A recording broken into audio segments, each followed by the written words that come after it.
catch you up to speed. I'm here today with Sean and Rob Carlson. I'm taking notes from Rob because I've never pulled a motor before. And first thing is first is to mark everything so that when it comes to putting it back together, we know what goes where. So let's start with that.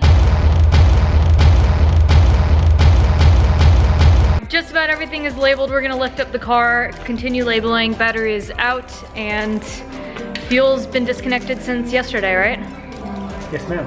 Yes, ma'am. We're working on fluids now. Radiator fluid being drained now. Gonna drain the oil next.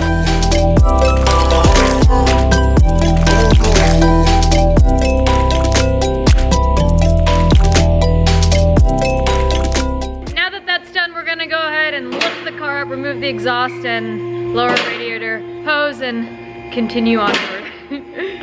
I guess this kind of works as like a DIY. If you guys want to watch this and do it yourself, have fun. Just label things. I was like under the car, like mouth open, like working on it, and radiator fluid does not taste good. I do not recommend it to anyone. Another thing which is interesting for me to see was that Rob also recommended to mark where the motor mount bolts currently sit. So when we put the motor back in, we know where it was sitting previously, and it was definitely a tool I could have utilized when making the spacers for the 240.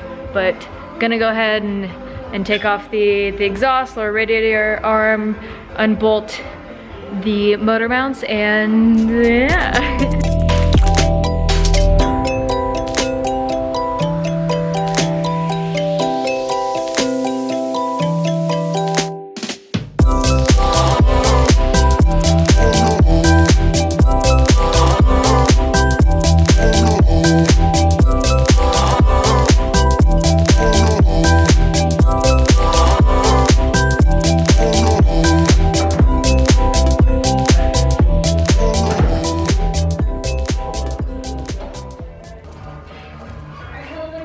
He's gonna get it one day, I swear.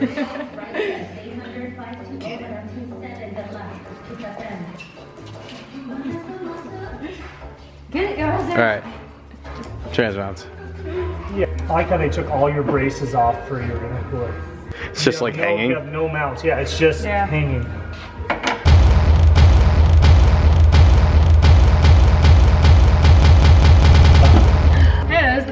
Yeah. Oh, surprise! You blown, girl.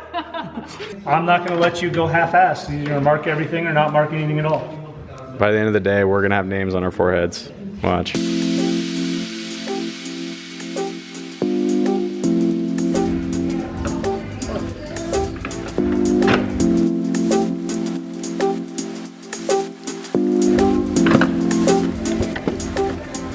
We are currently placing a piece of cardboard over the fins so that it doesn't damage it or fold them over and cause a lack of airflow when we stack things in the box over there. All right, so now Sean's doing the same thing. He's gonna help out by putting some cardboard over the radiator fin so that, again, nothing gets damaged. And Robert and I are gonna continue trying to pull out the motor. Currently right now we are draining the power steering fluid. Hopefully we should be wrapped up here soon and we'll be able to get a better idea of where we are standing at with the motor and whether it's cost effective to swap it, build it, etc. Comment below, let me know what you guys want to see. Spraying PB Blaster on the turbo bolts. Naturally, she's spraying PB Blaster everywhere. She's trying to get the majority on the turbo. The easiest way to get a motor out, just soak it all in PB Blaster and watch it drop. Yeah, right. If you guys don't know what PB Blaster is or don't use it, highly recommend it. You can't see it, you're shaking it too much. Doesn't matter, they're not paying you, don't show them. You didn't say what PB Blaster does. Alright, so if you guys don't use PB Blaster, I highly recommend it. It's great to use on bolts that have been sitting for a while or rusted or been heated on. It's very helpful to break them loose. Wow, really putting in work today, guys.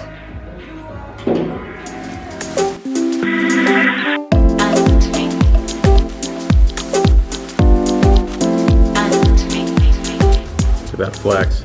He's single. Shout out.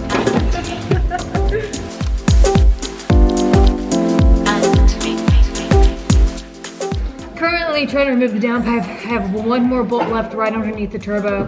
I really had to soak that one with PB Blaster. Rob was saying this is a common bolt to break when removing the downpipe on Subarus in particular, but we almost got it. We're almost good. Oh, yes.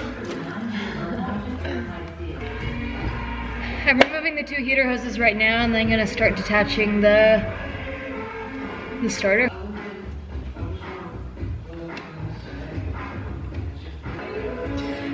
My gloves ripped, so I'm going gloveless. There's a running joke right now of like, should we label the alternator? Should we label the starter? Because we've literally been labeling everything, but this is great. Take a look at this so far. Pulled the radiator, drain, power steering, removed the compressor, pulled the alternator. We disconnected the downpipe from the turbo, removed the starter, and I'm probably missing a couple things, but overall, I mean, we really just have to unbolt the transmission. We're pretty much golden on getting this out of here. Should be able to do it by tonight. Pulling fuel lines now. Set you guys up over here.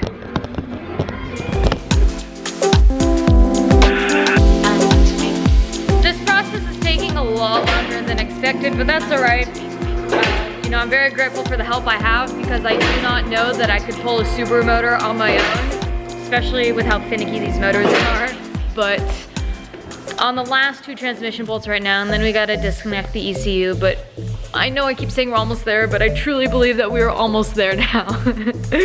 I've heard if you just hit it with a blowtorch, it comes off pretty easily. No. That actually was way easier than I was expecting it to Well, be. the clips are broken. Oh, okay. So, that's why I couldn't Still, find them. that many pins? Yeah, okay. Should I put tape over it, you think? Yeah, you should definitely label that. We're not gonna know what shit goes to. Look at that. Look at that lever action. You single. A little flick of the wrist there. Look at the flick of that wrist.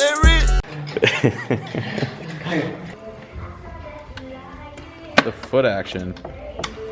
it's like choking Look at somebody the that's shoe marks on stepping it. on their face at the same time, you know? Stop. It feels like something like under here. Well, look. I feel something. I feel it. I told you to feel under the throttle body. I can feel it. Well, it's not this. It's not this.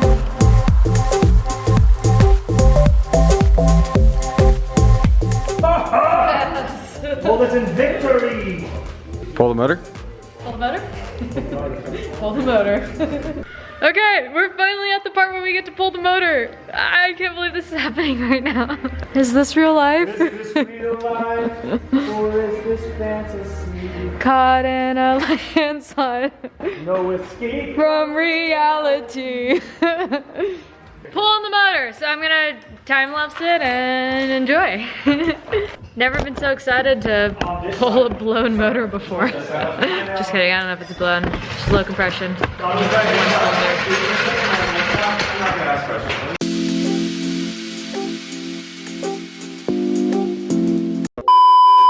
Running into a little issue, the clutch fork is not releasing. Rob is working his magic to see what he can do. I believe he's trying to take off the whole assembly right now. Let's get our fingers crossed. We already got fingers. Cross them toes.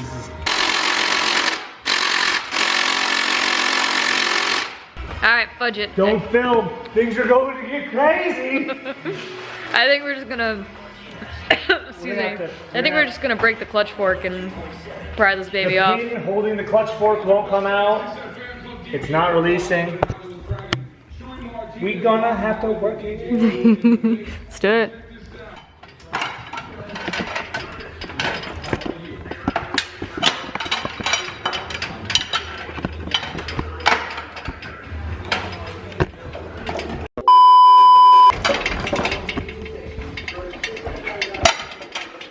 You see it? I see it. There's a big fear of breaking the transmission case. Oh my god, I ate too much Corolla, it's my throat. Long life.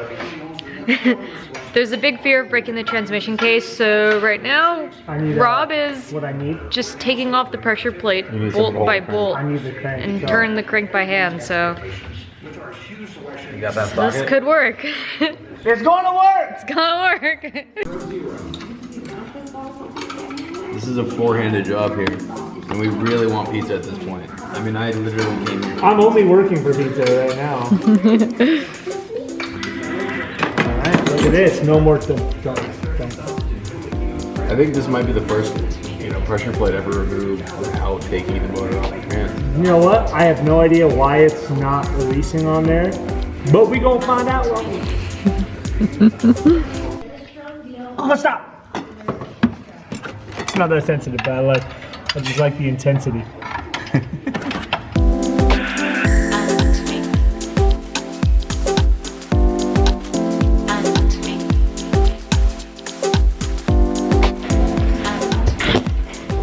Motor is out!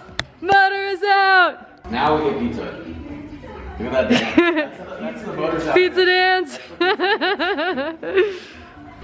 Okay, motor's pulled out. We're made it like a wrecking ball. We're gonna grab some pizza right now that we're hungry. There's other ones. But there's unfingered ones. They're pretty good. All right, she wants one. There you go. All right, guys, moment of truth. We just got back from pizza. We are going to pull the head on the motor on Big 2 and see what is going on. The cylinder that had 30 compressions, so moment of truth. Are you struggling? Are the hose not cooperating? Every time, man. Every time. Put them in line. You need some baby powder? You should totally just beat the shit out of this motor with some baby powder. Bring it to the machine shop. He's like, what the hell? Sorry.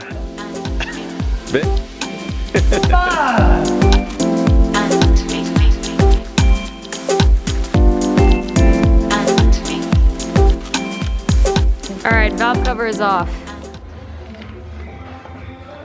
As you guys can see, the pressure plate is not being released by the fork. This is built in, but the fork isn't releasing off of it is the issue. Yeah. Exactly. To give you guys an idea of what we're noticing right now, right here on the cam, underneath the cam cap, you can see there's 2 grooves. So that, as opposed to, for instance, up here, there's only 1 for the oil to feed through. This is some significant scoring, and it also happens to be on the same cylinder that the low compression is happening on, if it'll focus. What's up, guys? Welcome back to the vlog. It's day 2. It's actually 12:30 at night, and we're still here. Oh.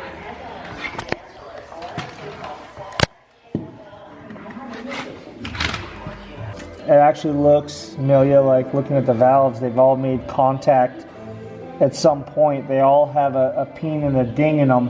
All but that one. This one actually is sitting crooked, but that's not going to fail you on compression like you did, because I can't visually see past that. But it looks like you do have some contact. Let's check the pistons. Oh, well, yeah. That's major blow by. I mean, that just basically means either your piston ring didn't seat right, or most likely you had an injector that wasn't firing right and you ran super lean, which means this whole cylinder ran hot. Look at those cylinder walls. Yeah, it's pretty cooked. You can't see any hash marks. You can't see, it's totally glazed, totally burnt. This motor will have to be honed out to clean up the cylinder walls to get any new piston ring to seat right. Okay. But that's just my opinion. Naturally, we're going to take it to the machine shop and get their professional opinion. Okay. A second opinion is what we need. Word. Okay, you guys, that is a wrap for today's video. I am on my way home right now. We pulled the motor on the Subaru. I can't believe this happened. This wouldn't be happening without Rob Carlson, so thank you. You know, we pulled the motor out, took the head off, took a look at the internals. You know, the valves all had a little bit of indentation on it where you could see they had been making contact with the piston, as well as the cylinder wall was pretty burnt. So Rob is going to take the motor down to his machine shop on Monday and have them take a second look at it to see exactly what needs to be done, if it's a simple fix or if, you know, the whole motor needs a rebuild. So one step at a time.